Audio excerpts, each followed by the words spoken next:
नमस्कार दोस्तों, मेरा नाम है राजकीय वर्मा।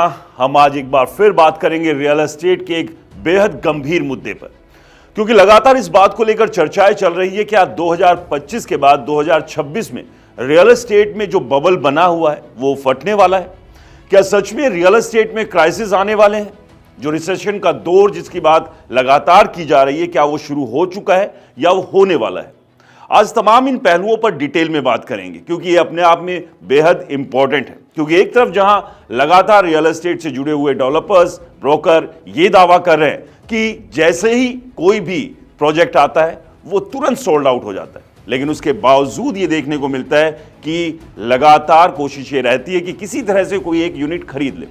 क्योंकि सबसे बड़ी बात ये हो गई कि दिल्ली एनसीआर में खास तौर पर जो बड़े शहर है, यहां पर मिडिल क्लास फैमिलीज के लिए प्रोजेक्ट्स बनने लगभग बंद हो गए। तमाम बिल्डर्स प्रीमियम और लग्जरी प्रोजेक्ट की तरफ शिफ्ट हो गए, क्योंकि जाहिर सी बात है मुनाफा वहां पर ज्यादा है। उस पर बिल्डर्स की भी अपनी अपनी दलीलें हैं, क्योंकि लगातार जैसी लग्जरी और प्रीमियम प्रोजेक्ट्स आए तो जो कॉस्ट है, जो प्राइस है, वो आसमान छू रहे हैं। यानी कि 1.5 करोड़ से कम में कोई भी फ्लैट मार्केट में मौजूद नहीं है, और 1.5 करोड़ में भी आप लेने जाते हैं तो वो तमाम तरह की जो सुविधाएं आप उम्मीद करते हैं कि आपको एक अच्छा घर मिलेगा और दूसरी सुविधाएं मिलेंगी, वो नहीं मिल पाती है। तो ऐसे में बजट बढ़ाना पड़ता है, और ये बढ़कर 2 करोड़, 3 करोड़, 5 करोड़ या 6 करोड़ यहां तक पहुंच चुका है। तो ऐसे में आप हिसाब लगाइए कि एक आम आदमी, मिडिल क्लास आदमी अपने परिवार के लिए घर कैसे ले पाएगा। और यही एक वजह है कि मिडिल क्लास के लिए घर नहीं, यानी कि एंड यूजर घर ले नहीं पा रहा है, और इन्वेस्टर्स जो है वो पूरी तरह से फंस गए। तो इसी पर एकदम डिटेल में मैं आपको समझाऊंगा कि क्या बिक नहीं रहे हैं बिल्डर्स के फ्लैट, और क्या 2026 में डूबने वाली है बिल्डर्स की लुटिया। तो एक एक डेटा के साथ आज आपको मैं डिटेल में समझाऊंगा कि असल तस्वीर क्या है 2026 में रियल एस्टेट मार्केट की। सबसे पहले बात करते हैं अनसोल्ड इन्वेंट्रीज का जो क्राइसिस है उसकी, क्योंकि ये अपने आप में बहुत ज्यादा इंपॉर्टेंट है। एक तरफ बिल्डर लगातार नए नए प्रोजेक्ट्स ला रहे हैं, दूसरी तरफ जो यूनिट्स हैं वो फंसती ही जा रही है, और उनकी तादाद बहुत ज्यादा है। अनसोल्ड फ्लैट की बात करें तो करीब करीब 10 लाख से ज्यादा अनसोल्ड फ्लैट बिल्डर्स के पड़े हुए हैं, यानी कि कोई खरीदार इनको मिल नहीं रहा है। तो आप यहां से अंदाजा लगाइए कि जो बड़े 7 शहर है वहां 2025 के अंत तक ये जो इन्वेंट्री थी 10 लाख के करीब पहुंच चुकी है, और ये धीरे धीरे बढ़ ही रही है। यानी कि जो अनसोल्ड यूनिट्स है 10 लाख प्लस की है, और इनकी जो वैल्यू की बात करें वो 8 लाख करोड़ रुपए से ज्यादा की है। यानी कि इतना पैसा मार्केट में अभी ठहरा हुआ है, रुका हुआ है बिल्डर्स का, जो यूनिट्स बिक नहीं रही है।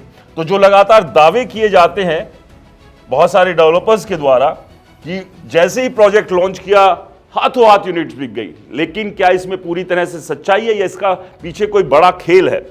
टोटल फ्लैट्स की बात करें तो 22 लाख यूनिट्स जो है वो बनी थी 2025 के अंत तक, और इसमें से 12 लाख यूनिट बिकी, और जिसमें से अब 10 लाख यूनिट जो है उनका खरीदार नहीं मिल रहा है, जो कि अगर प्रतिशत में बात करें तो 40 से 45% का ये प्रतिशत है, जो कि 22 लाख यूनिट के मुकाबले जो अभी 10 लाख यूनिट पड़ी हुई है, जो बिकी नहीं है, इंतजार कर रही है कस्टमर का, ये प्रतिशत की बात करें तो 40 से 45% है। यानी करीब करीब बात करें कि जितनी यूनिट्स बनाई जा रही है उसका 50% बिक रहा है, यानी कि 50% ही बायर्स है, और जो 50% भी है उसमें तमाम एंड यूजर्स नहीं है, उसमें इन्वेस्टर्स भी है।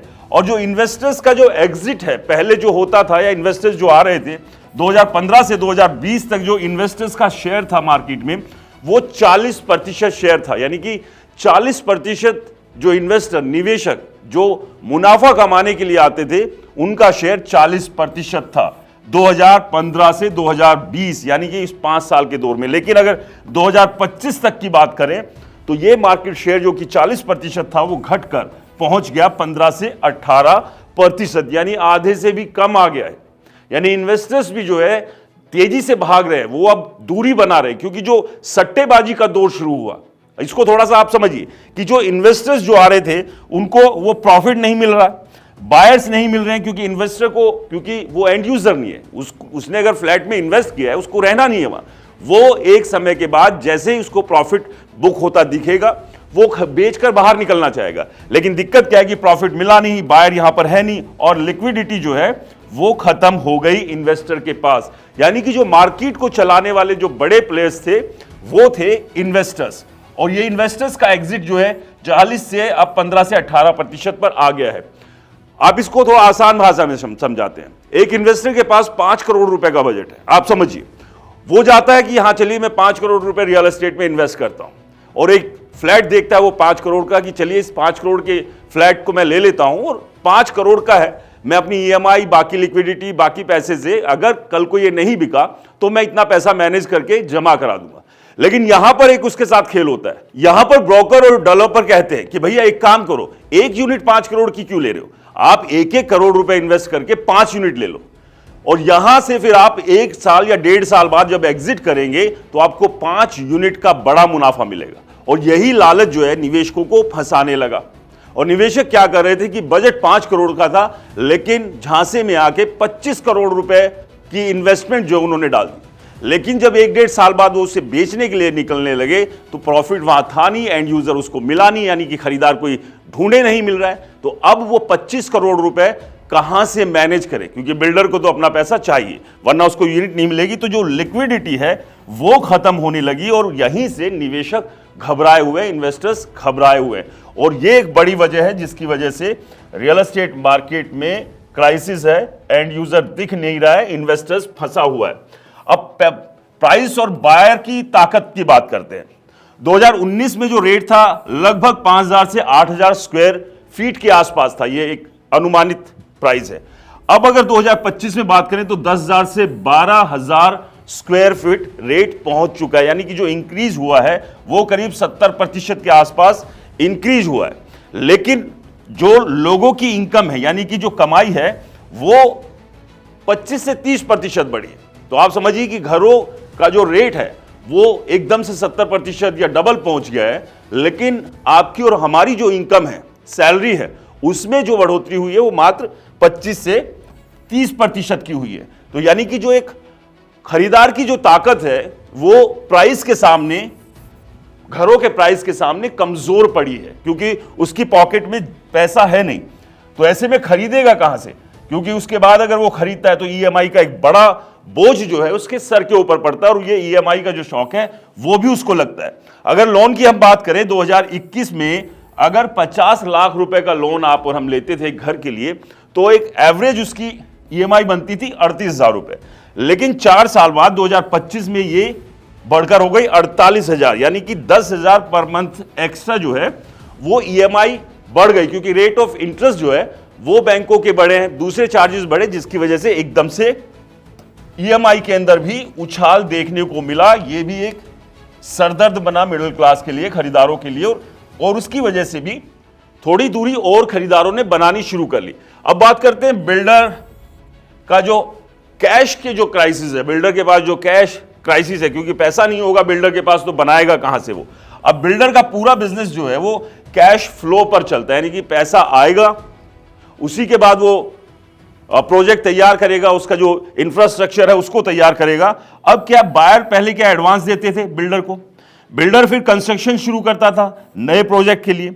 लेकिन अब क्या हालत है, ना तो बायर है, ना कैश है, ना प्रोजेक्ट है, सब कुछ फंस गया है, सब कुछ रुक चुका है यहां पर। और ये एक बड़ी दिक्कत है, और इसके पीछे बिल्डरों का अपना खेल भी है। जो भरोसा बिल्डरों को बनाना चाहिए था खरीदार के प्रति, वो लगातार बिल्डरों ने भरोसा तोड़ा है। और हजारों लाखों ऐसे घर खरीदार हैं जिन्होंने 10 साल, 15 साल, 14 साल पहले भी बिल्डर्स के प्रोजेक्ट में पैसा लगाया। आज ना बेचारों के पास घर है, ना ही उन्हें उनका पैसा मिल रहा है। और दुखद बात यह है कि उसके लिए वो लड़ाई लड़ते लड़ते सड़कों पर और ना जाने कहां कहां, किन किन दरवाजों पर जो है नॉक कर रहे हैं, कोई सुनवाई नहीं है। रेरा भी आया, लेकिन रेरा कितना पावरफुल रहा, कितनी राहत दे पा रहा है, ये आप भी जानते हैं, हम भी जानते हैं, क्योंकि रेरा फिलहाल तो कागजी शेर साबित हो रहा है, सिर्फ ऑर्डर करता है, बिल्डर सुनता नहीं है उन ऑर्डर की। अब बात करते हैं दिल्ली एनसीआर की रियलिटी, क्योंकि दिल्ली एनसीआर अपने आप में एक हॉट केक है रियल एस्टेट का। अनसोल्ड फ्लैट यहां पर है 1.5 लाख के करीब, 1.5 लाख फ्लैट दिल्ली एनसीआर के इन 3 शहरों में फंसे हुए हैं, जिसमें गुरुग्राम है, नोएडा है और ग्रेटर नोएडा, ये 3 है। यहां पर सबसे ज्यादा जो संकट है वो लग्जरी सेगमेंट में है, क्योंकि यहां लग्जरी सेगमेंट जो 1.5 करोड़ प्लस के फ्लैट हैं वो बिक नहीं रहे, और दनादन जो है एक के बाद एक प्रोजेक्ट्स नए बिल्डर लॉन्च कर रहे हैं, लेकिन यूनिट्स जो है वो लगातार फंसती चली जा रही है, क्योंकि 1.5 करोड़ प्लस के जो फ्लैट्स हैं उनकी तादाद बढ़ गई है और मिडिल क्लास के बूते से बाहर होते हुए जा रहे हैं ये तमाम जो फ्लैट्स हैं। अब बात करते हैं क्राइसिस क्यों है। पहला, ओवर प्राइसिंग, जिसकी हमने बात की थी कि जो 1.5 करोड़ प्लस के जो फ्लैट है उनकी संख्या लगातार बढ़ती जा रही है। और क्या आम आदमी की पॉकेट में इतना पैसा है कि वो 1.5 करोड़, 2 करोड़, 2.5 करोड़ का फ्लैट ले ले? क्योंकि ईएमआई यहां पर फिर ऐसा नहीं होगा कि 10, 20, 30 हजार होगी। ईएमआई 1 लाख, 1.5 लाख या 2 लाख रुपए होगी। अब 1-1.5 लाख रुपए ईएमआई में आप दे देंगे तो घर में बच्चों को क्या खिलाएंगे, उनकी शिक्षा के लिए आप क्या करेंगे और बाकी व्यवस्थाओं का क्या होगा? इसलिए लगातार जो है वो पीछे हो रहा है बाहर। दूसरा, इन्वेस्टर्स का एग्जिट। जो इन्वेस्टर्स की जो हमने पहले भी बात की, लगातार इन्वेस्टर्स भाग रहे हैं, बिल्डर प्रोजेक्ट से दूरी बना रहे हैं, क्योंकि जो फंस गए वो फंस गए, उनका जो यूनिट्स हैं वो बिक नहीं रहे हैं और वो बुरी तरह से फंसे हुए। इसके अलावा हाई ईएमआई, यानी कि ईएमआई में जो लगातार बढ़ोतरी हो रही है उसने भी एंड यूजर्स को, मिडिल क्लास को इन यूनिट से दूर किया है। ओवर सप्लाई इतनी ज्यादा बढ़ा दी गई है कि खरीदार यहां पर है नहीं, अनसोल्ड यूनिट्स लगातार बढ़ती जा रही है, उसका पहाड़ तैयार हो रहा है, लेकिन बिल्डर अभी भी प्राइस के साथ कॉम्प्रोमाइज नहीं कर रहा है।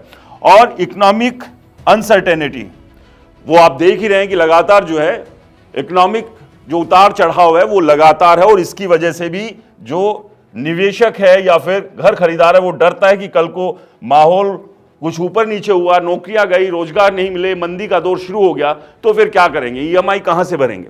अब बात करते हैं बिल्डर की बैंकरप्सी की। 2018 से अब तक सैकड़ों रियल एस्टेट कंपनियां जो है वो बैंकरप्ट हुई है। और इसके एग्जाम्पल आप समझिए, बड़े जो प्रोजेक्ट थे, आम्रपाली, सुपरटेक, जेपी, इस तरह के बहुत सारे बिल्डर, और ये नंबर बहुत बड़ा है जो कि बैंकरप्ट हो गए। और बैंकरप्ट होने के बाद नुकसान किसको हुआ? इन कंपनियों को नहीं, उन घर खरीदारों को जिन्होंने इनके प्रोजेक्ट में पैसा लगाया था एक भरोसे, एक विश्वास के साथ। लेकिन इन्होंने कह दिया जाकर कि भाई साहब हम तो दिवालिया हो गए, अब हम क्या करें? अब वो एनसीएलटी में केस चल रहा है, तमाम तरह की चीजें हो रही हैं। बायर बेचारा जो घर खरीदार था वो बैठा इंतजार कर रहा है कि भैया कुछ नहीं तो मेरी पूंजी ही मुझे वापस दे दो, लेकिन ऐसा नहीं हो रहा है। वो एक तरफ केस लड़ रहा है, एक तरफ अलग तकलीफ है, किराए के मकान में रह रहा है, उसका किराया दे रहा है, ईएमआई भर रहा है, तो डबल जो है वो भी लोगों के साथ परेशानियां बढ़ी। इसकी वजह से भी लोगों का भरोसा जो है बिल्डर्स के प्रोजेक्ट से जो है वो टूटा। अब बात करते हैं 2026 के फ्यूचर प्रिडिक्शन की। पहला, जो 3 पॉसिबिलिटीज हैं, अगर प्राइस स्थिर होते हैं तो थोड़ा बहुत कुछ राहत हो सकती है, लेकिन ये तेजी से ऐसे ही बढ़ेंगे, ऐसे ही लगातार आसमान छूते रहेंगे तो फिर से जो घर खरीदार है वो मिलेंगे नहीं। इसके अलावा बिल्डर को कुछ ऑफर्स, डिस्काउंट्स के देने होंगे। अगर बिल्डर्स डिस्काउंट्स और कुछ अच्छे ऑफर्स लेकर आता है तो एक बार के लिए जो मिडिल क्लास है उसके रास्ते खुल सकते हैं उसके घर के लिए। इसके अलावा जो वीक बिल्डर्स है, जो बैंक करप्सी के जो मामले आ रहे हैं, उसको भी देखना पड़ेगा। तो ये फ्यूचर के प्रेडिक्शंस हैं, यहां पर क्या पॉसिबिलिटीज इसको लेकर हो सकती है। अब बात करते हैं सबसे महत्वपूर्ण और आखिरी मुद्दे की। वो है जो सबसे बड़ा सच है कि रियल एस्टेट जो क्रैश और जो प्राइस क्रैश है, तो प्राइस क्रैश की बात करें तो ये जरूरी नहीं है, लेकिन सेल्स स्लो होंगी, बिल्डर्स प्रेशर में होंगे और इन्वेस्टर्स लॉस में होंगे। तो ये एक स्थिति होगी अगर जो रियल एस्टेट क्राइसिस आए, क्रैश हुआ रियल एस्टेट, तो सेल्स में जाहिर सी बात है वो स्लो, धीमी गति पे हो जाएगी और बिल्डर्स के ऊपर प्रेशर होगा। और हो सकता है इस प्रेशर के बाद कुछ रेट्स को वो स्थिर करे, बढ़ाए ना वहां से, क्योंकि ये संभावना नहीं है कि 10,000 का कोई रेट कर दिया तो बिल्डर आज उसको बेचने के लिए 5,000 रुपए कर देगा। ये कतई नहीं होने वाला। लेकिन अगर वो स्टेबल रहता है, स्थिर रहता है, तो भी एक बन सकती है बात। और दूसरा, जो इन्वेस्टर्स जो लगातार लॉस में है वो भी टेंशन में है कि कब उनकी यूनिट्स बिकेंगी, कब वो वहां से एग्जिट ले पाएंगे। तो ये है भारत के रियल एस्टेट की एकदम क्लियर तस्वीर। क्या अब आपको लग रहा है, क्या सच में रियल एस्टेट में क्राइसिस आएंगे? क्या रियल एस्टेट डूबने वाला है? क्या सच में रियल एस्टेट में एक बड़े रिसेशन का जो है दौर शुरू हो गया? हमें कमेंट्स में बताइए। और हाँ, ये वीडियो पसंद आया तो इसे लाइक कीजिए, शेयर कीजिए और हमारे चैनल को सब्सक्राइब और फॉलो करना बिल्कुल मत भूलिए। नमस्कार।